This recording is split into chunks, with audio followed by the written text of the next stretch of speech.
जी कैफेट, आज के लेक्चर का आगाज करते हैं। आज हमारा लेक्चर नंबर 77 है।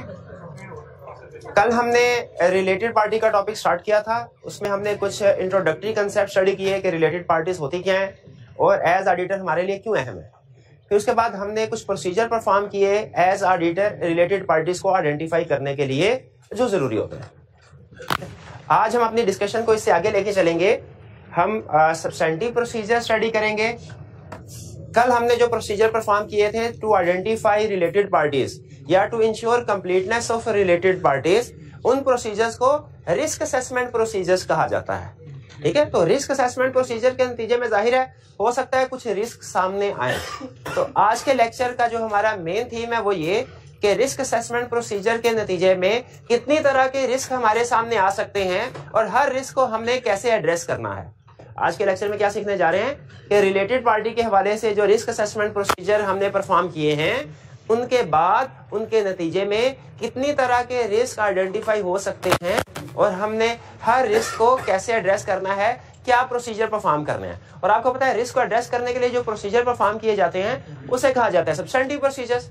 तो आज का जो हमारा मेन कंसेप्ट कवर करना है हमने वो substantive procedures to respond to risk. लेकिन ये वो वाले रिस्क नहीं है जो जनरल है ओवरऑल, ये वो वाले रिस्क है जो स्पेसिफिकली रिलेटेड पार्टी के हवाले से है। फिर इसके बाद कुछ छोटे छोटे कंसेप्ट्स डिस्कस करेंगे। कंसेप्ट हैं अहम कंसेप्ट है, लेकिन छोटे छोटे कंसेप्ट्स हैं अदर कंसेप्ट। जैसे रिलेटेड पार्टी के हवाले से इम्प्लीकेशन ऑन रिपोर्ट क्या हो सकती है, जैसे रिलेटेड पार्टी के हवाले से क्या हम स्पेसिफिकली कोई रिप्रेजेंटेशन क्लाइंट से ऑब्टेन करते हैं। आपको पता है ना कुछ एरियाज में हम क्लाइंट से रिप्रेजेंटेशन ऑब्टेन करते हैं, खास तौर पे ऐसे एरियाज जिनमें मैनेजमेंट की जजमेंट इन्वॉल्व हो, मैनेजमेंट की इंटेंशंस इन्वॉल्व हो, मैनेजमेंट का फ्यूचर कोर्स ऑफ एक्शन का कोई प्लान ऑफ एक्शन इन्वॉल्व हो, तो रिप्रेजेंटेशन ऑब्टेन करते हैं। जैसे गोइंग कंसर्न में आपने देखा हम मैनेजमेंट से रिप्रेजेंटेशन ऑब्टेन करते हैं। जैसे रिवैल्यूएशन ऑफ फिक्स्ड एसेट में आपने देखा हम मैनेजमेंट से रिप्रेजेंटेशन ऑब्टेन करते हैं। जैसे आपने प्रोविजन वगैरह के प्रोसीजर्स में वारंटी में देखा होगा कि मैनेजमेंट से रिप्रेजेंटेशन ऑब्टेन करते हैं कि आप हमें लिख के दीजिए कि आपके ख्याल में ये एस्टिमेट्स रीजनेबल हैं। उसी तरह क्वेश्चन ये है कि क्या रिलेटेड पार्टी के हवाले से भी कोई रिप्रेजेंटेशन ऑब्टेन करते हैं, अगर करते हैं तो क्या, वो स्टडी करेंगे। इसके अलावा एक दो छोटे छोटे कंसेप्ट मटेरियलिटी के हवाले से डिस्कस करेंगे, डॉक्यूमेंटेशन के हवाले से डिस्कस करेंगे।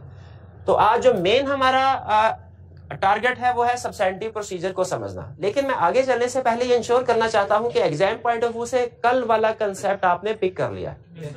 कल वाले कंसेप्ट में दो चीजें ऐसी हैं जो कि आपसे एग्जाम में टेस्ट कर सकता है, जिनके टेस्ट होने का चांस है। रीड तो हम सब कुछ करेंगे, कवर तो सब कुछ करेंगे, लेकिन रिवीजन के लिए दो चीजें।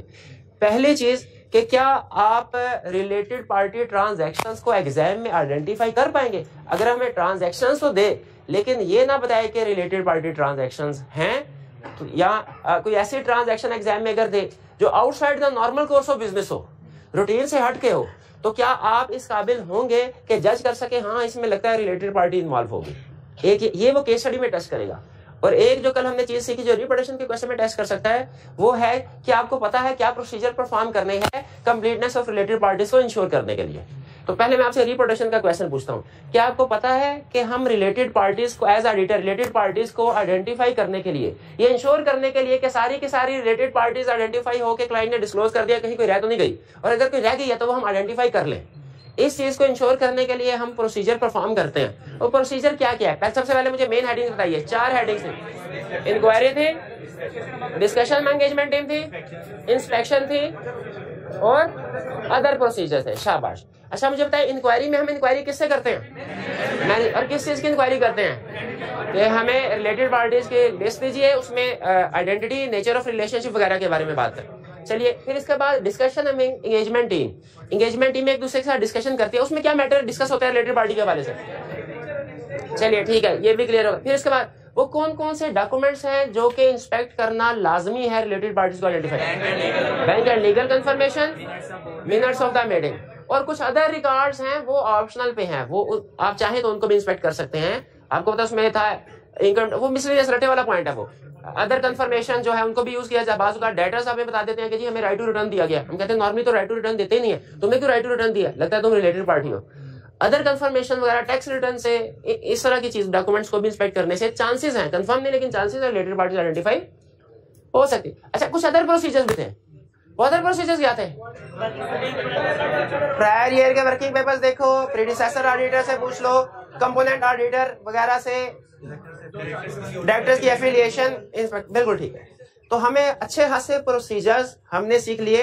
अगर एग्जाम में वो ओवरऑल क्वेश्चन पूछे, बताओ क्या प्रोसीजर परफॉर्म कर सकते हो, 8-10 नंबर के साथ वो भी हैंडल कर सकते हैं।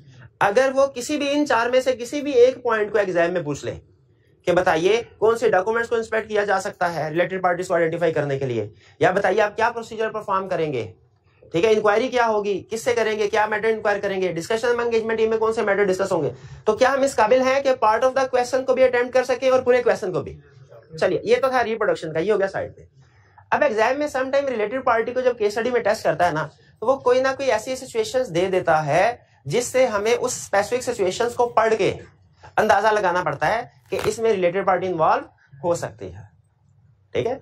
इसको वो एक नाम देता है कि अगर ट्रांजैक्शन ऐसी हो ना जो outside the normal course of business हो, अगर ट्रांजैक्शन ऐसी हो कोई भी जो outside the normal course of business, बताया था ना कल, ऐसी ट्रांजैक्शन जो कंपनी रूटीन में नहीं कर रही होती, रूटीन में नहीं कर रहे, outside the normal course of business का ताल्लुक नेचर ऑफ ट्रांजैक्शन से भी हो सकता है और इसका terms and condition of transaction से भी हो सकता है। जैसे ऐसी ट्रांजैक्शन जो कभी कभार हुई वो भी outside the normal course of business हो सकती है, और ऐसी ट्रांजैक्शन जो रूटीन में हो रही हो लेकिन उसकी टर्म्स एंड कंडीशन रूटीन वाली नहीं है, वो भी outside the normal course of business हो सकती है। जैसे कल मैंने आपको 2 एग्जांपल दी थी, एक एग्जांपल आपको फौरी समझ आ गई, एक में आप कहते थे नहीं सर कुछ इक्विटी ट्रांजैक्शन, सेल पर शेयर्स इशू किए, लोन लिया, लोन दिया, ये आपको फौरन समझ आ गई सर ये transaction outside the normal course of business है। लेकिन जब मैंने फिक्स एसेट्स की बात की, cell purchase of inventory and cell purchase of fix asset, तो आप कहते थे सर ये तो रूटीन की ट्रांजैक्शन है। याद रखिए नॉर्मल रूटीन की ट्रांजैक्शन है, लेकिन फर्ज कीजिए अगर फिक्स एसेट्स को लॉस पे सेल कर दिया हालांकि मार्केट प्राइस ज्यादा थे, तो क्या ये ट्रांजैक्शन की नेचर नहीं लेकिन इसकी टर्म्स एंड कंडीशन आपको ये बता रही है कि outside the normal course of business. Exactly.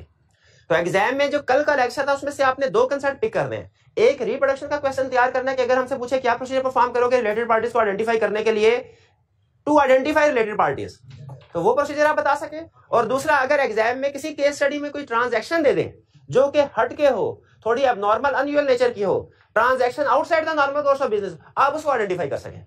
आपकी आसानी के लिए कुछ एग्जांपल्स हमने अलहदा की हुई हैं जो कि transaction outside the normal course of business होती है। अगर आप कहें तो वो आपको रीड करवा दो। चलिए आप आइए हमारे रिलेटेड पार्टी वाले टॉपिक में, पेज 202, पेज 202। अच्छा, अब ये ट्रांजैक्शन जिधर आ जाना फौरन आपको पता चल जाना चाहिए outside the normal course of business है। पहला, ये पेज 202 के एंड पे एग्जांपल्स, एक बॉक्स बना हुआ है, उसमें 5 एग्जांपल दिया। पहली, इक्विटी ट्रांजैक्शंस। इक्विटी ट्रांजैक्शन का मतलब क्या है? शेयर सेल परचेज, बिल्कुल शेयर सेल परचेज। अगर किसी कंपनी के शेयर्स खरीदे जा रहे हैं, ठीक है, या उन्हें डिस्पोज किया जा रहा है, transaction outside the normal course of business है। एग्री करते हैं? वो जो कल हमने इन्वेस्टमेंट इन एसोसिएटेड कंपनी वाली एग्जांपल उठाई थी वो बेसिकली इसी को इंडिकेट कर रही थी। इक्विटी ट्रांजैक्शन क्लियर है? एग्री। इक्विटी का मतलब है शेयर्स की सेल पर। इक्विटी का मतलब शेयर, क्योंकि कंपनी की इक्विटी क्या होगी? Share capital. शेयर्स को इश्यू करना या शेयर्स को बाय करना, ये transaction outside the normal course of business होगी। ये नॉर्मल होती, अच्छा भाई मेरी बात सुने, कभी कभार होती है ना ये आउटसाइड द नॉर्मल, और आप इतना जजमेंट ना अप्लाई करें।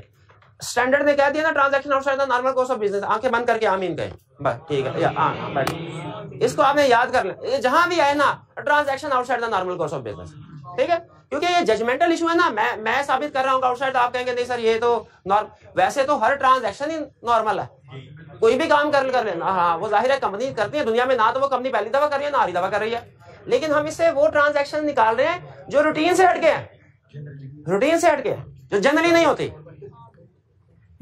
इक्विटी ट्रांजैक्शन एग्री करते हैं, रोज रोज नहीं होती, ये थोड़े इसको हमें स्केप्टिसिज्म की नजर से देखना चाहिए।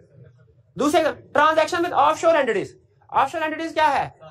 सात समंदर और दूसरे मुल्कों के साथ इंटरनेशनल, ये असल में मनी लॉन्ड्रिंग के लिए यूज होती है ऑफशोर एंटिटीज, ठीक है, ऑफशोर एंटिटीज, ऑफशोर कंपनीज, बिल्कुल, entity means company, offshore companies, बिल्कुल वही, ठीक है। फिर इसके बाद offshore means foreign companies providing property और services without consideration, without consideration या लो कंसिडरेशन, वो भी इसमें कवर कर सकते हैं, ठीक है, लो कंसिडरेशन। अब किसी को प्रॉपर्टी सर्विसेज प्रॉपर्टी दे या free of cost services provide कर रहे हैं, outside the normal course of business है ना। वो एक पता नहीं किसी केस स्टडी में आपकी नजर से गुजरी होगी, वो कौन से? हाँ बिल्डिंग, शाबाश, यासिर भाई ने बिल्कुल ठीक बताया। यासिर नाम है? हाँ यासिर के डायरेक्टर की बेटी। अच्छा ये 3 दफा बोल दिया डायरेक्टर की बेटी वाला के, और डायरेक्टर की बेटी वाला नहीं, बिल्डिंग वाला केस था। उस बिल्डिंग का एक फ्लोर डायरेक्टर की बेटी, उस बिल्डिंग का एक फ्लोर डायरेक्टर। चलो बार किसी तरीके से याद किया, याद तो किया ना, बट ठीक है बस। हाँ चले, केस स्टडी में इंटरेस्ट होना चाहिए याद रखने के लिए, वो भाई का इंटरेस्ट वाला। तो ये समझ आया, प्रॉपर्टी या सर्विसेज विदाउट कंसिडरेशन। फिर इसके बाद sales with unusually large discount और रिटर्न्स और विद कमिटमेंट्स टू रीपरचेज। अपने नॉर्मल रूटीन में जो सेल्स की ट्रांजैक्शन, अब आपके सेल तो रूटीन की ट्रांजैक्शन है, बिल्कुल है, लेकिन रूटीन में अनयूजुअली लार्ज डिस्काउंट नहीं दिए जाते, रूटीन में ऑप्शन टू रिटर्न नहीं दी जाती, रूटीन में कमिटमेंट टू रीपरचेज नहीं की जाते। ठीक, इसी तरह fifth, transaction whose terms are changed before expiry. ठीक है, पहले फर्ज कीजिए हमने एग्रीमेंट किया, उसकी टर्म्स एंड कंडीशन कुछ और थी और बाद में उनको चेंज कर दिया ड्यू डेट से पहले। जैसे हमने लोन दिया किसी को, रीपेमेंट के लिए हमने कहा, या लोन या क्रेडिट दिया, ठीक है, रीपेमेंट के लिए 30 डेज क्रेडिट दिया। अब वो असल में करते क्या, वो भी कंपनी मैनेजमेंट भी साइंसदान होती है, उसे पता है नॉर्मली हम 30 डेज का क्रेडिट देते हैं ना। अगर डेटर को हमने, अब ये है डेटर तो फेक है, इसको अगर हमने कहा ना 360 डेज का क्रेडिट दिया है, तो ऑडिटर फौरन पकड़ देगा। वो क्या करते हैं, ओरिजिनल इनवॉइस बनाते हैं 30 डेज क्रेडिट पीरियड के साथ, जैसे ही 25 डेज होते हैं वो उसको एक्सटेंड कर देते हैं, क्योंकि उन्हें पता है ऑडिटर जो है ना ओरिजिनल इनवॉइसेस को चेक करेगा, बाद में क्या चेंजेस होते रही हो सकता है इसकी नजर से ना गुजरे।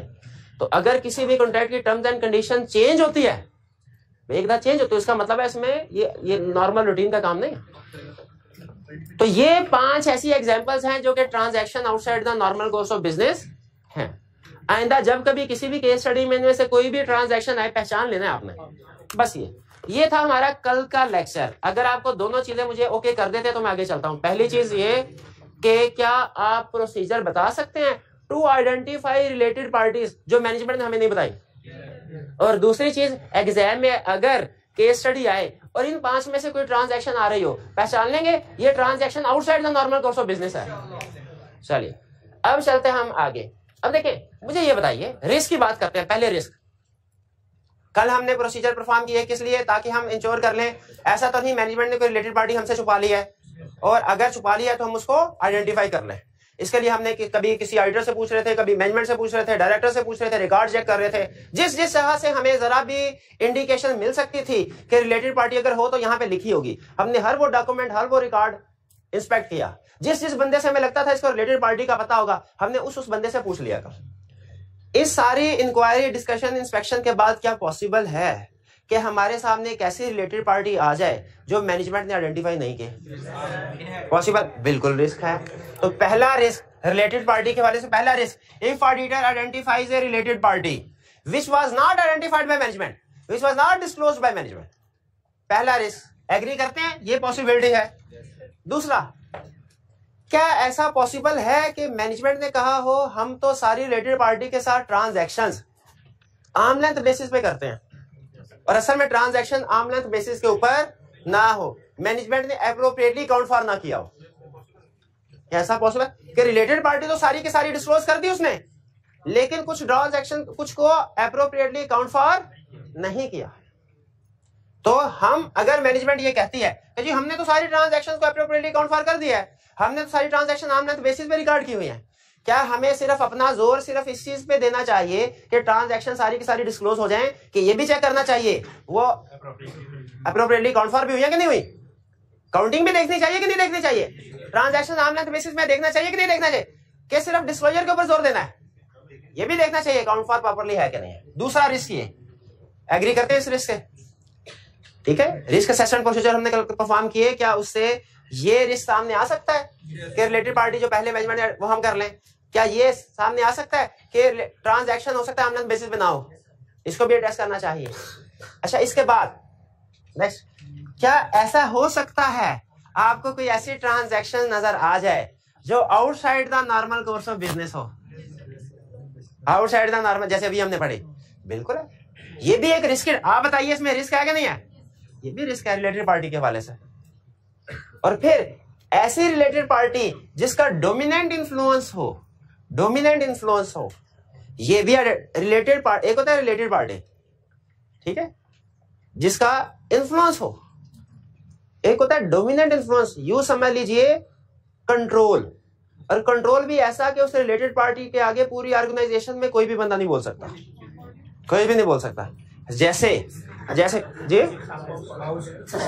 अच्छा, मैं दूसरी एग्जांपल, मैं बाजी की एग्जांपल देने लगा। अच्छा, रिलेटेड पार्टी भी डोमिनेंट, देखें हमारे बहन भाई भी रिलेटेड पार्टी हैं, हमारे माँ बाप भी रिलेटेड पार्टी है, माँ बाप समझ लें कंट्रोल है उनका, लेकिन उस कंट्रोल में भी आपको पता है अगर वालदा की बात करें ना, उनको हम उनका कहते हैं अच्छा ठीक है, कोई ना गोली करा देते हैं, कोई ना। अभी दोस्त से मिलने जा रहा हूँ, ठीक है, अभी पढ़ रहा हूँ, वो चाहे मैं खुद जब स्टूडेंट था कंप्यूटर में बैठा रहता था, घर वाले बड़ा बच्चा वो मुझे ही पता होता था मैं क्या कर रहा हूँ। आपको गलत अंदाज, मैं थोड़ी सी बात करूं जंप लगा के फौरन कंक्लूजन पे पहुंच जाते हैं और अक्सर गलत कंक्लूजन पे पहुंचता है। अच्छा तो लेकिन अब्बा जी की बात ऐसी है जिसको हम इग्नोर नहीं कर सकते। उनका कहा कुछ और होता है, वालदा का कहा कुछ और होता है, वालिद का कहा कुछ और होता है। तो ये क्या कॉर्पोरेट वर्ल्ड में भी, कंपनी के अंदर भी कोई ऐसी रिलेटेड पार्टी होती है कि सारे का सारा बोर्ड ऑफ डायरेक्टर एक तरफ और वो एक तरफ, सारी फैमिली एक तरफ, अब्बा जी एक तरफ, सारे बोर्ड ऑफ डायरेक्टर एक तरफ, वो अकेला बंदा है मेजर शेयर जिसने कंपनी बनाई होगी, जो भी कंपनी में सबसे अहम रोल प्ले कर रहा है, ये होता है रिलेटेड पार्टी विद डोमिनेंट। और ये हमारे लिए रिस्क का बायस क्यों होता है भला, ज्यादा रिस्क इसमें कहते हैं रिस्क ऑफ फ्रॉड, क्यों भला? क्योंकि ये अकेला ऐसा बंदा है जो कहेगा ऑर्गेनाइजेशन में वही होगा, और इसके पास इतनी ज्यादा पावर होती है जितनी के जब मार्शल लॉ लगता है तो चीफ ऑफ आर्मी स्टाफ के पास पावर होती है ना, उसके पास इतनी पावर होती है। क्यों? क्योंकि वो अकेला जो भी फैसला करे पूरे मुल्क में कोई भी नहीं, किसी की मजाल नहीं है उसके खिलाफ बात करे। उसी तरह कंपनी के अंदर एक बंदा इतनी अथॉरिटी में आ जाए, उसके पास इतनी पावर हो कि वो कंपनी के अंदर जो भी पॉलिसी इंप्लीमेंट करना चाहे करवा सके, दूसरे लोग जो भी प्रपोजल दें उनको रिजेक्ट कर दे, इसका प्रपोजल किसी में हिम्मत ना हो कि वो उसको डिस्कस भी करे, और ये जिन ट्रांजैक्शन में इन्वॉल्व है वो कोई भी चेक ना करे। मैनेजमेंट सीएफओ सीईओ कोई वगैरह काम करे तो डायरेक्टर्स उनके ऊपर नजर रख रहे हैं, इंटरनल ऑडिट वाले उनके काम को चेक कर रहे हैं, लेकिन इसकी ट्रांजैक्शन के पे कोई भी डिबेट नहीं करता। अगर किसी कंपनी में, इस तरह के लोग हर कंपनी में नहीं होते, लेकिन अगर किसी कंपनी में इस तरह का बंदा, तो फ्रॉड करने के लिए आइडियल पोजीशन है। क्यों? क्योंकि उसे पता है मैं जो कहूंगा वो सारे लोग उसको मानेंगे। तो ये है ये खुशी एक रिलेटेड पार्टी है, जिसे कहते हैं रिलेटेड पार्टी विद डोमिनेंट। तो ये 4 तरह के रिस्क हमें फेस करना पड़ सकते हैं रिलेटेड पार्टी के हवाले से। 4 तरह के रिस्क। सबसे पहला रिस्क क्या हो सकता है? कोई ऐसी रिलेटेड पार्टी हमारे सामने आ जाए जो पहले आइडेंटिफाई नहीं हुई। दूसरा, हो सकता है कि रिलेटेड पार्टी के साथ ट्रांजैक्शंस एप्रोप्रिएटली काउंट फॉर नहीं हुई। तीसरा, हो सकता है कि हमें ऐसी ट्रांजैक्शन नजर आए जो outside the normal course of business हो। और फोर्थ, के रिलेटेड पार्टी विद डोमिनेंट। ये 4 रिस्क आ सकते हैं। एग्जाम में रिप्रोडक्शन के क्वेश्चन में या तो वो पूछता है, ज्यादातर वो ये पूछ रहा होता है कि बताओ क्या प्रोसीजर परफॉर्म करोगे रिलेटेड पार्टीज को आइडेंटिफाई करने के लिए, जो कल हमने डिस्कस कर लिया, या इनमें से कोई भी एक, इन 4 में से कोई भी एक या 2 क्वेश्चन एग्जाम में डिस्कस करके पूछेगा बताओ क्या प्रोसीजर परफॉर्म करने हैं। तो अभी हमें पता चल गया रिलेटेड पार्टी के हवाले से मैक्सिमम 4 तरह के रिस्क हो सकते हैं। और अब हम स्टडी करने जा रहे हैं क्या भला, हर रिस्क को कैसे एड्रेस करना है। एग्जाम में अगर इनमें से किसी एक या 2 रिस्क को हमारे क्वेश्चन में इंक्लूड कर देता है तो हम क्या प्रोसीजर परफॉर्म करेंगे, क्या लिखेंगे तो हमें मार्क्स मिलेंगे, वो डिस्कस करने जा रहे हैं। तो डिस्कस करें सबसे पहले वाला रिस्क। अच्छा, अब तरतीब फिर कुछ ऐसी रखते हैं कि ठीक है, सबसे पहले जो सबसे अहम रिस्क वो डिस्कस कर लेते हैं। क्या ऐसा पॉसिबल है कि डॉक्यूमेंट्स को चेक करते, इंक्वायरी करते हुए कि ऐसी रिलेटेड पार्टी हमारे सामने आ जाए जो पहले मैनेजमेंट ने आइडेंटिफाई नहीं की, डिस्क्लोज नहीं की?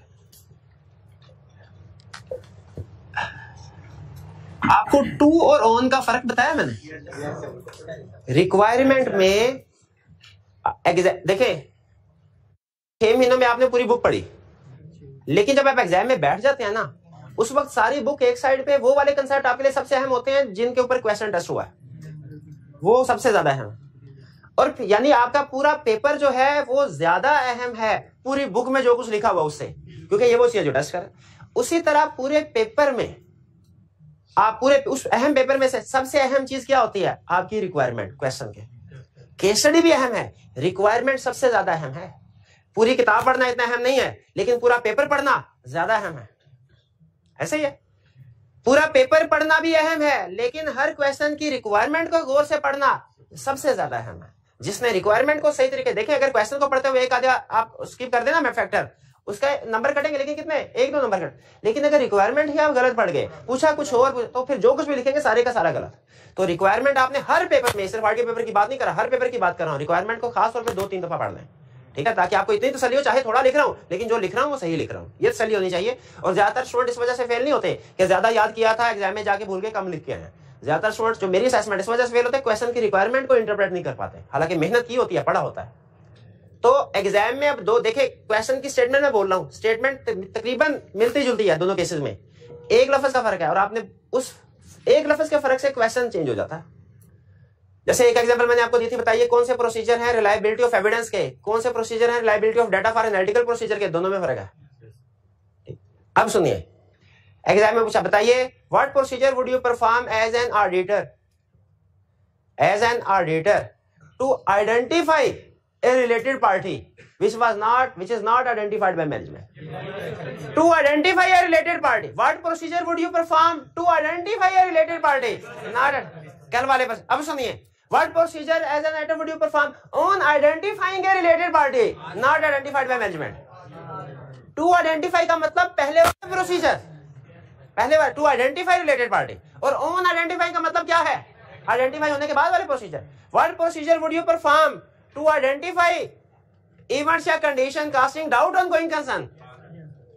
To identify events या condition, ये दूसरे वाले प्रोसीजर है। What procedure would you perform on identifying event, ये आफ्टर वाले, ठीक है। तो टू और ऑन को से, What procedure would you perform to identify subsequent event, ये कुछ और प्रोसीजर होंगे, पढ़ने अभी हमने।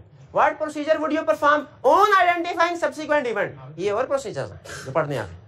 तो टू और ऑन एग्जाम की रिक्वायरमेंट में खास तौर पे आपने नोट करना है। टू का मतलब हो रहा है, उनका मतलब, टू का मतलब पहले वाले प्रोसीजर वो काम करने के लिए, और ऑन का मतलब बाद वाले प्रोसीजर, ठीक है। आपको एग्जांपल भी दी थी, मुझे याद आ गई। What procedure would you perform to become a chartered accountant, ये और प्रोसीजर है। और what would you perform on identifying on becoming chartered, वो और प्रोसीजर, बिल्कुल ठीक। तो अब सुनते हैं, अगर ऑडिटर ने ऐसी रिलेटेड पार्टी आइडेंटिफाई कर ली, कंसेप्ट समझे, ऐसी रिलेटेड पार्टी आइडेंटिफाई कर ली जो मैनेजमेंट ने आइडेंटिफाई नहीं की थी, सबसे पहले हम कंफर्म हो जाए, डॉक्यूमेंट से कंफर्म कर लें ऑफिशियली, ये वाकई रिलेटेड पार्टी है।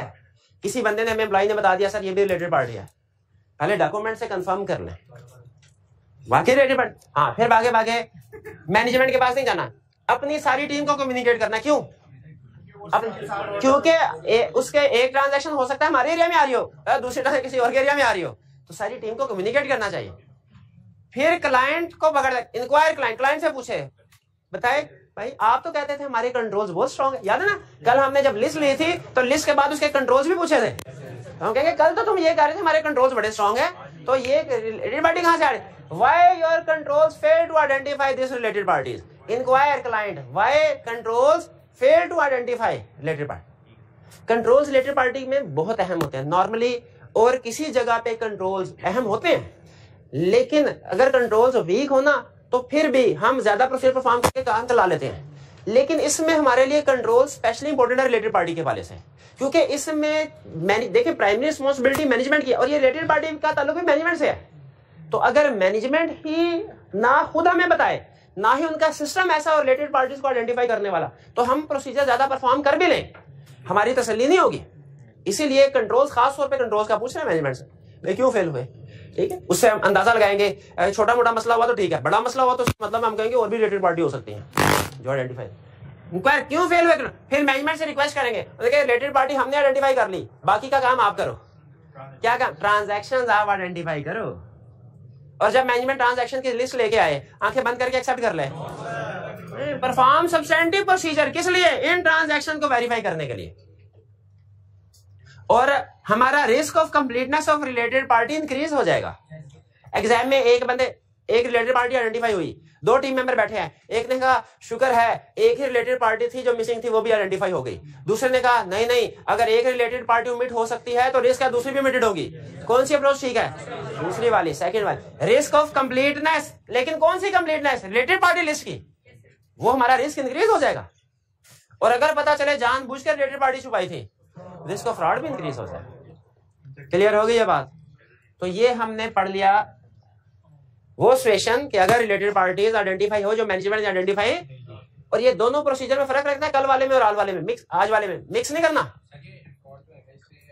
मिक्स नहीं करना, ये सब बाकी के वो रिस्क इनका ठीक है, इंक्रीज कर लेंगे आप विड्रॉल, लेकिन वो यहाँ पे बात करने की जरूरत नहीं है कि मैनेजमेंट की इंटेग्रिटी डाउटफुल होगी, एक्सट्रीम केस में विड्रॉल भी कर सकते हैं, लेकिन यहाँ पे चूंकि उसका फोकस सिर्फ रिलेटेड पार्टी के ऊपर होता है और मार्क्स कम देता है, तो सिर्फ यहाँ तक कह के बात खत्म कर देंगे। प्रैक्टिकली ये कहानी आगे भी चलती है, ठीक है, कि फ्रॉड मैनेजमेंट की इंटेग्रिटी डाउटफुल हो जाएगी वगैरह वगैरह। आगे चलते हैं। अगर मैनेजमेंट ये कहे कि भैया हमारी तो सारी ट्रांजैक्शन आर्म लेंथ बेसिस पे हैं, हमारी तो सारी ट्रांजैक्शन आर्म लेंथ बेसिस पे है। अच्छा, कुछ ऑर्गेनाइजेशन में आपने कंपनी लॉ में शायद पढ़ा हो कि डायरेक्टर ट्रांजैक्शन की approval transaction to transaction base पे भी दे सकते हैं और जनरल भी दे सकते हैं। ये कंसर्न पढ़ा हो कुछ कंपनीज में। मैं हालांकि ये बात बतानी जरूरी नहीं थी, लेकिन कुछ स्टूडेंट के जहन में आती है ये बात प्रैक्टिकली। कुछ कंपनीज में ये पॉलिसी बनाई, कुछ मैटर पॉलिसी के तौर पे डायरेक्टर डिसाइड कर देते हैं, मेंबर से भी इसकी अप्रूवल ली जाती कि एसेट्स अगर अपनी उनकी यूजफुल लाइफ कंप्लीट हो जाएगी ना, तो बुक वैल्यू पे हम डायरेक्टर्स को या मैनेजमेंट को बेच देंगे। अब उस केस में हालांकि मार्केट वैल्यू और बुक वैल्यू का फर्क होता है, मार्केट बुक वैल्यू, लेकिन चूंकि एक पॉलिसी के तौर पे उन्होंने उसको अप्रूवल ले ली, तो उसको हम कहते हैं फिर ये इसमें रिस्क नहीं हम आइडेंटिफाई करते हैं। हालांकि ट्रांजैक्शन आर्म लेंथ बेसिस पे, लेकिन मैनेजमेंट खुद कह रही है जब कि ट्रांजैक्शन आर्म लेंथ बेसिस पे नहीं, हम बुक वैल्यू पे एसेट सेल करेंगे जो अपनी यूजफुल लाइफ पूरी करके, तो हम कहते हैं कोई प्रॉब्लम है। लेकिन अगर मैनेजमेंट ने फाइनेंशियल स्टेटमेंट्स में ये लिखा हो, ये असर्शन दी हो, ये स्टेटमेंट दी हो कि all transaction with related party are on arms length basis, फिर हमें मसला है, फिर हमने ये इंश्योर करना है कि हर ट्रांजैक्शन आर्म लेंथ बेसिस के ऊपर हो। उसके लिए स्टेप नंबर 1 हम मैनेजमेंट से पूछेंगे कि तुम्हारा प्रोसेस क्या है। स्टेप नंबर 2 उस मैनेजमेंट के प्रोसेस को चेक करेंगे। हम कहेंगे मैनेजमेंट से, अच्छा बताओ आप जो कह रहे हैं फाइनेंशियल स्टेटमेंट में सारी ट्रांजैक्शन आर्म लेंथ बेसिस पे, आपको कैसे पता चला आर्म लेंथ बेसिस पे? उन्होंने कहा सर हमने जब भी ट्रांजैक्शन की है उसे मार्केट टर्म्स एंड कंडीशन के साथ आप कंपेयर कर सकते हैं, आपको पता चल जाएगा।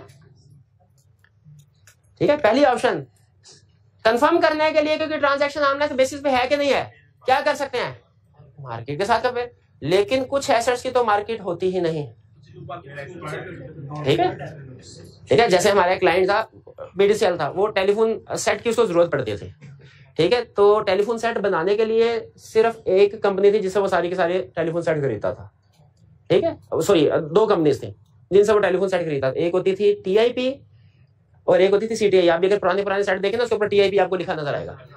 तो मार्केट में और कोई सप्लायर नहीं था। अब ऐसी प्रोडक्ट की मार्केट तो है नहीं, हम कैसे पता चलाते हैं कि ये जो ट्रांजैक्शंस हो रही हैं ये आर्म लेंथ बेसिस पे हो रही है कि नहीं हो रही? दूसरी पार्टी के साथ टर्म एंड कंडीशन को देख लें, और अगर फर्ज कीजिए पार्टी है ही एक, फिर एक्सपर्ट को एंगेज करेंगे। अब ऑडिटर क्या करेगा? जब ऑडिटर सबसे पहले मैनेजमेंट ने उसे बताया होगा कि भाईजान हमने मार्केट के साथ कंपेयर किया है, हम कहेंगे आपकी ये ट्रांजैक्शन है, आपने रिलेटेड पार्टी के साथ की है और आपने लिखा हुआ है फाइनेंशियल स्टेटमेंट में कि ट्रांजैक्शन आर्म लेंथ बेसिस पे है, साबित करें ये ट्रांजैक्शन आर्म लेंथ बेसिस पे है। मैनेजमेंट 3 में से कोई एक चीज की तरफ हमें लेके जाएगी, या तो मैनेजमेंट कहेगी सर ये मार्केट टर्म्स एंड कंडीशन है, ये इस पार्टी के साथ टर्म्स एंड कंडीशन, दोनों को मैच कर ले, ये भी वैलिड, हमारी तसल्ली हो जाएगी। फिर कंपनी ये कह सकती है सर ये इस पार्टी रिलेटेड पार्टी के साथ टर्म्स एंड कंडीशन है, ये दूसरी अनरिलेटेड पार्टी है, आप देखें दोनों को की टर्म्स एंड कंडीशन सेम है। इससे भी हमें तसल्ली हो जाती है क्या कि रिलेटेड पार्टी का ट्रांजैक्शन आर्म लेंथ बेसिस पे है। तीसरा किसी एक्सपर्ट को एंगेज कर ले, वो बता दे, अगर एक्सपर्ट की रिपोर्ट हमारे सामने आ जाए और एक्सपर्ट इंडिपेंडेंट हो, कॉम्पिटेंट हो, ये चेक कर चुके, फिर भी तसल्ली हो जाएगी ट्रांजैक्शन आर्म लेंथ बेसिस। बिल्कुल, मैनेजमेंट ये 3 में से कोई एक ऑप्शन सेलेक्ट कर लेगी। हमने एज ऑडिटर क्या करना है, हमने इवैल्यूएट करना है क्या मैनेजमेंट का प्रोसेस ठीक है, मैनेजमेंट का प्रोसेस ठीक है, यानी मैनेजमेंट ने जो भी इनमें से ऑप्शन सेलेक्ट किया, ये ना हो कि मार्केट भी एग्जिस्ट कर रही है, अनरिलेटेड पार्टी भी है, फिर भी मैनेजमेंट कह रही है एक्सपर्ट की रिपोर्ट देख लो। हम तो हाँ एक्सपर्ट तो बाद में आएगा ना जब जरूरत पड़ेगी, जिन चीजों पे जरूरत ही नहीं। एग्जाम में एक दफा उसने क्वेश्चन पूछ लिया, उसने कहा 2 ऑप्शंस आप, एक provision for bad debt confirm करनी है और एक मशीनरी की लाइफ एस्टिमेट करनी है कि डेप्रिसिएशन ठीक है कि नहीं, दोनों में एक्सपर्ट यूज कर लें? नहीं, किसमें? बैड डेट में एक्सपर्ट यूज नहीं करना, उसमें वो तो हम खुद कर सकते हैं, लेकिन एसेट्स की लाइफ को एस्टिमेट का एक्सपर्ट यूज कर सकते हैं। तो याद रखिए एक्सपर्ट को यूज कर सकते हैं हम, लेकिन जिन एरिया में हमारी एक्सपर्टीज नहीं है, जिनमें अदर एविडेंस नहीं है, जिनमें अदर एविडेंस है, वहां पे एक्सपर्ट की क्या जरूरत है। तो सबसे पहले मैनेजमेंट का प्रोसेस देखेंगे, इनमें से उन्होंने ऑप्शन कौन से सिलेक्ट किया, ठीक ऑप्शन सिलेक्ट किए।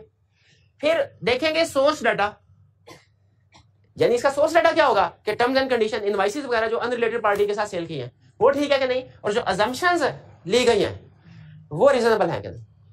यानी इसमें बेसिकली हम मैनेजमेंट के पास 3 ऑप्शंस है कंफर्म करने के लिए कि related party arm length base पे ट्रांजैक्शन है कि नहीं। हमने वैल्यूएट कैसे करना है, सबसे पहले देख लेंगे मैनेजमेंट की ऑप्शन, उन्होंने प्रोसेस सही सेलेक्ट किया कि नहीं, और उस प्रोसेस में जो सोर्स डाटा और अजम्पशंस हैं वो रीजनेबल है कि नहीं। सिंपल अजम्पशन कुछ भी, जैसे एक्सपर्ट इंगेज किया है उसकी अजम्पशंस क्या है, जैसे अनरिलेटेड पार्टी के साथ ट्रांजैक्शंस हैं तो उसमें जो दूसरी प्राइस के अलावा क्रेडिट पीरियड के बारे में, ठीक है, दूसरी चीजें अजम्पशन वो हम उसको वेरीफाई कर लेंगे। क्लियर। मैनेजमेंट ने इनमें से कोई एक ऑप्शन सेलेक्ट की होगी, हमने इनमें से जो भी ऑप्शन सेलेक्ट किए है उनके 3 प्रोसीजर, लेकिन याद रखिए जरूरी नहीं हर ऑप्शन पे तीनों प्रोसीजर फिट बैठे, ठीक है, क्योंकि जो अजम्पशंस वाली बात है ना, ये एक्सपर्ट के केस में तो शायद वैलिड हो, लेकिन मार्केट या अनरिलेटेड पार्टी के केस में हो सकता है वैलिड ना हो। तो ये ध्यान में रखिए, मैनेजमेंट प्रैक्टिकली तीनों में से किसी भी ऑप्शन सेलेक्ट कर सकती है, लेकिन हमने एग्जाम में तीनों लिखनी है। उसी तरह इनमें 3 प्रोसीजर है ऑडिटर के पास कंफर्म करने के लिए कि transaction market terms and condition पे है कि नहीं। हो सकता है प्रैक्टिकली 1 या 2 ऑडिटर परफॉर्म कर रहा हो किसी एक सिचुएशन में और दूसरी सिचुएशन में डिफरेंट कर रहा हो, लेकिन आपने एग्जाम में तीनों लिखने हैं। ये क्लियर हो गया। अभी तक हमने 2 रिस्क कवर किया रिलेटेड पार्टी के वाले से। पहला रिस्क कौन सा, कि जब हम ऐसी रिलेटेड पार्टी आइडेंटिफाई कर ले जो मैनेजमेंट ने आइडेंटिफाई नहीं की तो क्या प्रोसीजर परफॉर्म करने हैं। और दूसरा, अगर ट्रांजैक्शन मैनेजमेंट ये कहे, मैनेजमेंट ये असर्शन दे, स्टेटमेंट दे कि ट्रांजैक्शन आर्म लेंथ बेसिस पे हैं, तो हमने कैसे वेरीफाई करना है। Next, related party with dominant influence. अगर कोई ऐसी रिलेटेड पार्टी है जिसका डोमिनेंट इन्फ्लुएंस है, ठीक है, सिर्फ इन्फ्लुएंस नहीं, उसने कहा डोमिनेंट इन्फ्लुएंस, ओके। पहले हमें इंडिकेटर्स बता रहा है कि आप कैसे पहचानेंगे। Related party with dominant influence के माथे पे थोड़ी लिखा होगा ये related party with dominant influence है, आप कुछ ना कुछ फीचर से पहचानेंगे उसे। जैसे नॉर्मली ये वो पार्टी होती है जो फाउंडर भी है और करंटली मैनेजमेंट रोल भी प्ले कर रही है। मैटर्स फाइनल अप्रूवल के लिए इसके पास जाते हैं, फाइनल अप्रूवल के पास मैटर इस पार्टी के पास जाते हैं। इस पार्टी के पास वीटो पावर है। वीटो पावर का मतलब क्या होता है कि जे जिस काम को ना कर दे वो नहीं होगा। और नो डिबेट ऑन प्रपोजल, इसके प्रपोजल पे कोई डिबेट नहीं कर सकता। ये दोनों वाइस वर्सा है, यानी ये क्या बता रहा है कि ये दूसरों के प्रपोजल को नलीफाई कर सकते हैं, लेकिन इसके प्रपोजल को कोई दूसरा डिबेट नहीं करता। ट्रांजैक्शन और इसके साथ जो ट्रांजैक्शंस हो उनको कोई भी इंडिपेंडेंटली रिव्यू या अप्रूव नहीं करता। यह है। अच्छा, अगर मुझे बताइए कंसेप्ट समझ आ रहा है तो कुछ प्रैक्टिकल एग्जांपल दे सकते हैं। अच्छा, माइक्रोसॉफ्ट में रिलेटेड पार्टी डोमिनेंट इन्फ्लुएंस क्या है, बिल गेट। और इसके अलावा टेस्ला में अच्छा चलिए लोकल एग्जांपल की। अच्छा, अगर वो जिंदा था क्या, स्टीव जॉब्स, एप्पल में स्टीव जॉब्स। लोकल एग्जांपल लेते हैं।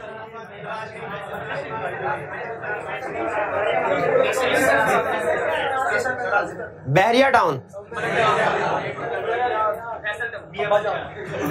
हबीब बैंक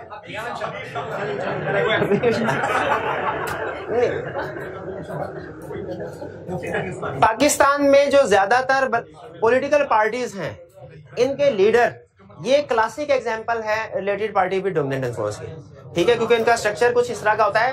अगर आप देखें तो ये तकरीबन सारी कैरेक्टरिस्टिक्स उनके ऊपर पूरा उतारी होती है। एज ऑडिटर अगर हमें ऐसी कोई related party with dominant influence मिल जाए, हमने क्या करना है, सबसे पहली चीज वो कहता है ये फ्रॉड रिस्क फैक्टर है। मुझे बताइए ये फ्रॉड रिस्क फैक्टर क्यों है? क्योंकि अगर ये पार्टी फ्रॉड करना चाहे ना तो कंपनी के अंदर कोई भी दूसरे बंदे में इतनी हिम्मत नहीं है कि इसको रोक सके, ठीक है, इसीलिए। अच्छा, कंपनी के अंदर किसी में इतनी हिम्मत नहीं है रोक सके, लेकिन एक बंदा अभी भी रोक सकता है, यहाँ तो इन्वेस्टिगेट कर सकता है, वो ऑडिटर। इसीलिए उसने कहा हमने इसके साथ जितनी भी ट्रांजैक्शंस हैं, हमने इस रिलेटेड पार्टी के साथ जितनी भी ट्रांजैक्शंस हैं, हमने इनको वैल्यूएट करना है, ठीक है, क्योंकि इसमें खासतौर पे मनी लॉन्ड्रिंग या इलीगल पेमेंट्स हो सकते हैं। इससे फायदा ये होगा कि अगर वो रिलेटेड पार्टी मनी लॉन्ड्रिंग कर रही है, अगर वो इलीगल पेमेंट्स में इन्वॉल्व है, तो हम उसको रिपोर्ट कर सकेंगे रेगुलेटरी अथॉरिटीज को। फाइनेंशियल स्टेटमेंट्स में जो इसका इंपैक्ट आ रहा है वो बता सकेंगे, और जो दूसरे मिनॉरिटी शेयर होल्डर्स हैं उनके सामने ला सकेंगे। हमें क्या फायदा? अच्छा ऑडिट हो जाएगा, हमें यही फायदा है। ऑडिटर का यही प्रोफेशन है, यही काम नहीं, बोरी बंद लाश नहीं। चलिए, अच्छा ये कंसेप्ट आपको क्लियर हो गए। अब ये जो transaction outside the normal cost of business है ना, ये मैं आज आपके साथ डिस्कस नहीं करना चाह रहा, क्योंकि इसमें ना असल में लिस्ट वाले प्रोसीजर ज्यादा हैं। जो चैप्टर 16 है ना, इसमें कंसेप्ट कम और लिस्ट वाले प्रोसीजर। कल भी आपने लंबी चौड़ी लिस्ट याद की, ठीक है, हाँ जी, टू आइडेंटिफाई रिलेटेड पार्टी, उसमें आपका कोई 40-45 मिनट लगे होंगे। फिर आज भी ये भी लिस्ट है, क्या प्रोसेस परफॉर्म करने हैं, ये भी लिस्ट है, ये भी लिस्ट और ये भी लिस्ट है, ये भी लंबी चौड़ी लिस्ट है। लंबी चौड़ी से रात, इसमें भी कुछ पॉइंट्स हैं, इसीलिए मैं इसको ब्रेक दे रहा हूँ। ये कल करेंगे और फिर इसके बाद पास पेपर का क्वेश्चन भी करेंगे, वो भी अभी तक हमने नहीं किया। लेकिन चूंकि ये छोटे चैप्टर्स हैं तो 2-2, 3-3 लेक्चर के बाद मैं चाह रहा हूँ इकट्ठे पास पेपर डिस्कस हो जाए तो बेहतर है, ठीक है। फिर इसके बाद अच्छा, ये अदर छोटे मोटे कंसेप्ट और ये इंटरेस्टिंग है।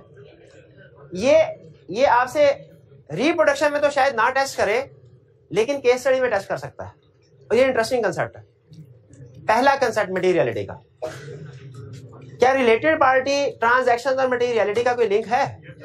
बिल्कुल। क्या रिलेटेड पार्टीज के साथ जो ट्रांजैक्शंस हैं वो बाय नेचर मटेरियल है, चाहे अमाउंट स्मॉल क्यों ना हो। रिलेटेड पार्टी के साथ ट्रांजैक्शन बाय नेचर मटेरियल है, चाहे अमाउंट स्मॉल क्यों ना हो। एग्री करते हैं? तो अगर कहीं पे स्मॉल अमाउंट हुई और उसने बता दिया कि ये रिलेटेड पार्टी के साथ है, तो फौरन आपको पहुंच जाना चाहिए क्या, बाय नेचर मटेरियल। फिर इसके बाद रिटन रिप्रेजेंटेशन। हम मैनेजमेंट से क्या रिप्रेजेंटेशन लेते हैं रिलेटेड पार्टी के हवाले से? बिल्कुल। पहली रिप्रेजेंटेशन, सर आप हमें लिख के बताइए आपने सारी की सारी रिलेटेड पार्टी आइटम को डिस्क्लोज कर दी हैं, कोई छुपाई नहीं है।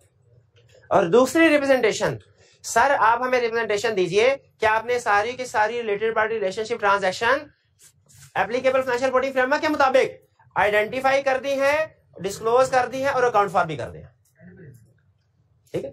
अच्छा, ये दोनों में बात एक ही कर रहा है। ऊपर वाली रिप्रेजेंटेशन में मैनेजमेंट से आइटर ये कह रहा है सर हमें लिख के दीजिए कि आपने हमें सारी की सारी रिलेटेड पार्टीज डिस्क्लोज कर दी हैं, और दूसरे वाली में कह रहा है कि लिख के दीजिए कि फाइनेंशियल स्टेटमेंट्स में भी डिस्क्लोज कर दी हैं और एप्रोप्रिएटली अकाउंट फॉर्म भी कर दिया, ठीक है। लेकिन सेकंड वाली में एक तो अकाउंटिंग की भी हम रिप्रेजेंटेशन ले रहे हैं और दूसरा ये है डिस्क्लोजर इन फाइनेंशियल स्टेटमेंट्स। पहली वाली रिप्रेजेंटेशन है डिस्क्लोजर टू ऑडिटर की, दूसरी वाली डिस्क्लोजर इन फाइनेंशियल स्टेटमेंट। दोनों में फर्क समझ आ रहा है? चलिए, ये जब हम रिटन रिप्रेजेंटेशन वाले चैप्टर पे जाएंगे ना, तो रिप्रेजेंटेशन की 2 क्लासेस बनेगी। ये 2 क्लासेस बनेगी। एक क्लास बनेगी कि कौन कौन सी रिप्रेजेंटेशन है जो कि फाइनेंशियल स्टेटमेंट से रिलेट कर रही है, और वो दूसरी कौन सी जो अदर देन फाइनेंशियल स्टेटमेंट। तो इनमें से एक रिप्रेजेंटेशन किसी और कैटेगरी पे आएगी, दूसरी किसी और पे। तो इसलिए मैंने आपको दोनों में फर्क बताया। रिटन रिप्रेजेंटेशन, तो एग्जाम में अगर आपसे 2 नंबर के साथ पूछ ले बताओ कौन सी रिप्रेजेंटेशन रिलेटेड पार्टी के हवाले से जो हम मैनेजमेंट से लेते हैं, दोनों बता देंगे। आगे चलते हैं। कम्युनिकेशन विद 2 चाबी गवर्नेंस। अच्छा बताइए, मैनेजमेंट और 2 चाबी गवर्नेंस एक ही चीज में फर्क है? मैनेजमेंट के साथ भी हम कम्युनिकेशन करते हैं, 2 चाबी गवर्नेंस के साथ भी करते हैं। बताइए ज्यादा कम्युनिकेशन हमारी किसके साथ होती है? शाबाश, मैनेजमेंट। मैनेजमेंट के साथ तो हम बाजुकात हर मैटर डिस्कस करते हैं, इमटेरियल हो चाहे मटेरियल हो। लेकिन डायरेक्टर के साथ हम सिर्फ वही मैटर्स डिस्कस करते हैं जो सिग्निफिकेंट हो, जिनमें मैनेजमेंट इन्वॉल्व हो, जिनमें मैनेजमेंट इन्वॉल्व हो या जो सिग्निफिकेंट हो। यहाँ पे हमें कम्युनिकेशन विद 2 चाबी गवर्नेंस। डायरेक्टर के साथ क्या कम्युनिकेशन करने? सिग्निफिकेंट मैटर, जैसे related parties not identified by management. आपको पता चले सीईओ के एक भाई की कंपनी थी, उसके साथ कंपनी के ट्रांजैक्शन चल रहे थे और सीईओ ने हमें नहीं बताया, तो हम सोचेंगे अगर हमें नहीं बताया। देखिए प्रैक्टिकली ऐसे नहीं होता कि जंग चल रही होती है मैनेजमेंट, क्लाइंट और राइटर के दरमियान में, नहीं। बाज़ बात ऐसा होता है कि क्लाइंट के अंदर भी कुछ ऐसे लोग होते हैं जो क्लाइंट को धोखा दे रहे होते हैं। हो सकता है कोई ऑफिसर ऐसा हो जो सीएफओ सीईओ को धोखा दे रहा हो सकता है कोई सीएफओ सीईओ ऐसा जो दूसरे डायरेक्टर को धोखा दे रहा हो सकता है कोई एक डायरेक्टर हो जो दूसरे डायरेक्टर को धोखा दे रहा है। तो इसीलिए इस तरह के सारे इवेंट्स, एक क्वेश्चन था वो सीफैब लेवल का था, वो क्लास में डिस्कशन हो रही थी, तो एक डायरेक्टर फ्रॉड में इन्वॉल्व था। तो मैंने प्रोसीजर उसमें एक ये लिखवा दिया, बताया ये कि हम ये मैटर्स बोर्ड ऑफ डायरेक्टर्स को कम्युनिकेट करेंगे। और स्टूडेंट कहने लगा सर जिसने फ्रॉड किया उसको ही कम्युनिकेट कर रहे हैं, ये क्या बात हुई? हाँ, ये बात ये नहीं थी, बात ये थी कि जिस डायरेक्टर ने फ्रॉड किया है उसका फ्रॉड बाकी के डायरेक्टर्स को कम्युनिकेट कर रहे हैं, बाकी के। तो अब हम डायरेक्टर्स को कम्युनिकेट, और याद रखें आपने ये नहीं सोचना कि मैनेजमेंट को मैटर्स कम्युनिकेट फॉर एग्जांपल कर तो चुके हैं, ठीक है, ये मैनेजमेंट नहीं है, ये डायरेक्टर्स हैं। पहला, related party not identified by management. एक रिलेटेड पार्टी मैनेजमेंट सीईओ का भाई था, उसके ट्रांजैक्शन होती, हमें नहीं बताया, मोस्ट प्रोबेबली डायरेक्टर्स को भी नहीं बताया होगा, क्योंकि उनकी अप्रूवल की जरूरत पड़ेगी और उसे पता है कि मैं तो हाई प्राइस पे चीजें इससे खरीदवा रहा हूँ, कंपनी से हाई प्राइस पे चीजें खरीद रही हूँ, मैं अप्रूवल दे रहा हूँ। डायरेक्टर्स को पता चला, उनको मार्केट रेट का भी पता चलेगा, फ्रॉड पकड़ा जाएगा। हो सकता है उसे डायरेक्टर्स को भी ना बताया। हम ऐसी सारी रिलेटेड पार्टीज कम्युनिकेट करेंगे डायरेक्टर्स को जो मैनेजमेंट ने हमें नहीं बताई। यानी आज के लेक्चर में जो पहला इवेंट था, कैसी रिलेटेड पार्टी जो हम मैनेजमेंट के साथ तो डिस्कस करेंगे, डायरेक्टर्स के साथ भी कम्युनिकेट करेंगे।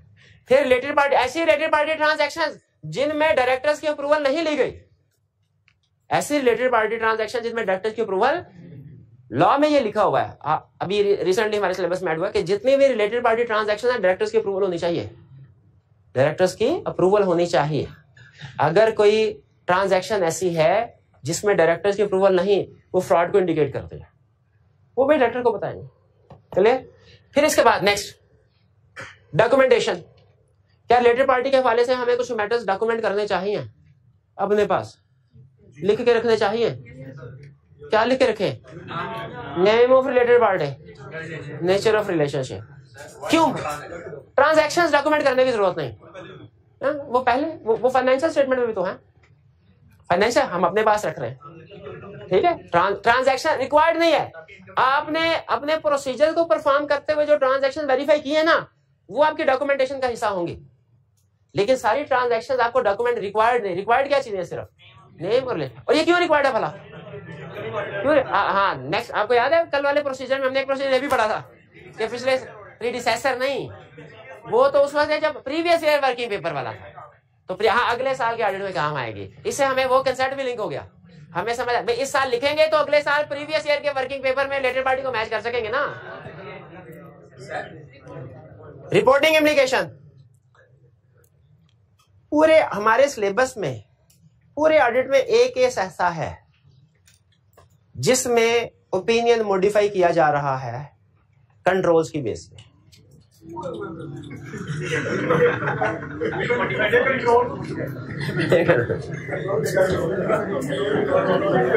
नॉर्मली देखें, रिपोर्ट मॉडिफाई होने की आज तक मैंने आपको सिर्फ 2 रीजन बताई हैं, मिस स्टेटमेंट और स्कोप लिमिटेशन।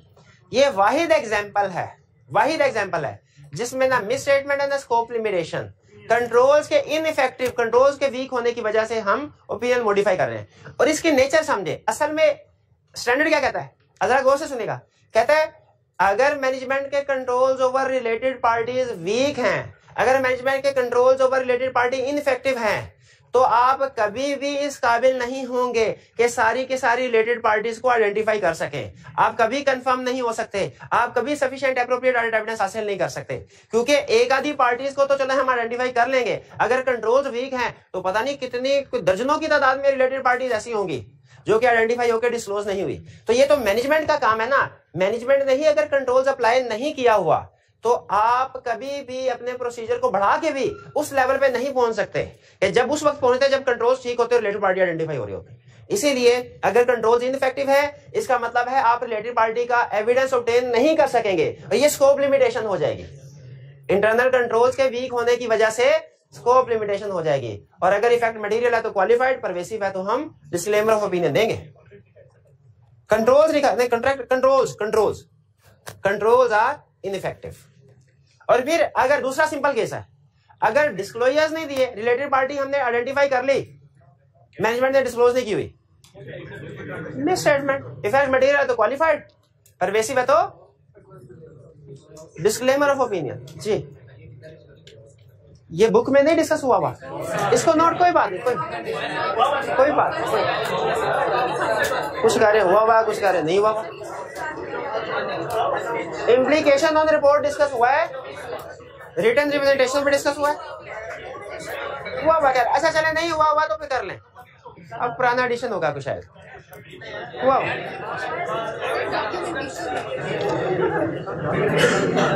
भाई, रिटन रिप्रेजेंटेशन डिस्कस हुआ है, इम्प्लीकेशन ऑन रिपोर्ट भी डिस्कस हुआ है। तो 1 मिनट ठहर जाए, क्या हो गया? कोई नहीं, 2 लफ्ज आपको एक्स्ट्रा। मटीरियलिटी तो हमने पहले ही पढ़ा हुआ ना, तो मटीरियलिटी का टॉपिक पढ़ा है, सिर्फ रिकॉल करवाया। रिटन रिप्रेजेंटेशन लिखा हुआ है, बल्कि उसने और भी 2-3, ये तो वो है ना जो लाजमी है, इसके अलावा भी उसने कहा एडिशनल रिटन रिप्रेजेंटेशन ले सकते हैं। ये लिखा, रिपोर्टिंग इम्प्लीकेशन भी लिखा हुआ है, डॉक्यूमेंटेशन और कम्युनिकेशन में 2 चाबी गवर्नेंस, ये नहीं।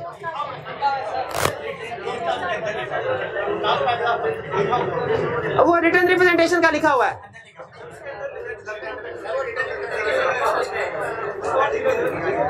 अच्छा एक मिनट हारिफ भाई, जिंदगी आसान करें मेरी भी और अपने। जिसकी बुक में जो जो नहीं लिखा हुआ ना वो ये लिख ले, वो ये लिख ले, ये ले बस। नहीं बताइए, कंसेप्ट सारे क्लियर हो गए।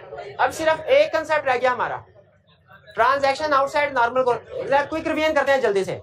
कल के लेक्चर में हमने ये सीखा कि रिलेटेड पार्टीज को आइडेंटिफाई करने के लिए क्या प्रोसीजर परफॉर्म किए जा सकते हैं to ensure completeness of related party. आज हमने एक स्टेप आगे गए कि अगर वो प्रोसीजर परफॉर्म करते हुए हमें डिफरेंट सिचुएशंस हमारे सामने आए रिलेटेड पार्टी के हवाले से, तो उनको कैसे एड्रेस करना है। हमने सीखा कि वो प्रोसीजर परफॉर्म करते हुए 4 तरह के रिस्क हमारे सामने आ सकते हैं, और हमने उन किस रिस्क में क्या प्रोसीजर परफॉर्म करना है वो भी सीख लिए। आज के लेक्चर में सबसे ज्यादा दफा जो आईकैप ने टेस्ट किया कंसेप्ट वो ये है कि अगर हम ऐसी रिलेटेड पार्टी आइडेंटिफाई कर ले जो मैनेजमेंट ने आइडेंटिफाई नहीं की, तो क्या प्रोसीजर परफॉर्म करने हैं। ये क्लियर हो गए। फिर इसके बाद अगर मैनेजमेंट ने फाइनेंशियल स्टेटमेंट्स में ये लिखा हो कि transaction with related parties are on arm length basis, क्या प्रोसीजर परफॉर्म करने हैं। क्लियर। अगर हमें कोई ऐसी ट्रांजैक्शंस सामने आ जाए जो outside the normal course of business हो, कल पढ़ेंगे। एग्जांपल्स मैंने आपको आज पढ़ा दिए हैं, ठीक है, कि एग्जांपल्स कौन सी outside normal course of business की। कोर्स ऑफ एक्शन क्या होगा कल पढ़ेंगे। और अगर रिलेटेड पार्टी पे डोमिनेंट इन्फ्लुएंस आए तो इसमें आपको 2 चीजें बताई, रिलेटेड पार्टी पे डोमिनेंट इन्फ्लुएंस होती कौन सी है, और अगर हमारे सामने आए किसी क्लाइंट पे तो हमने उसको कैसे एड्रेस करना है। ये हमारा रिस्क ऑफ फ्रॉड होगा, और हमने इसके साथ जो भी ट्रांजैक्शंस हैं उनको वैल्यूएट करना है। और फिर हमने कुछ छोटे मोटे कंसेप्ट स्टडी किए, जिनमें एक मटेरियलिटी का था, एक रिटर्न रिप्रेजेंटेशन का था, एक रिपोर्टिंग इम्प्लीकेशन का था, डॉक्यूमेंटेशन और कम्युनिकेशन विद 2 चाबी गवर्नेंस।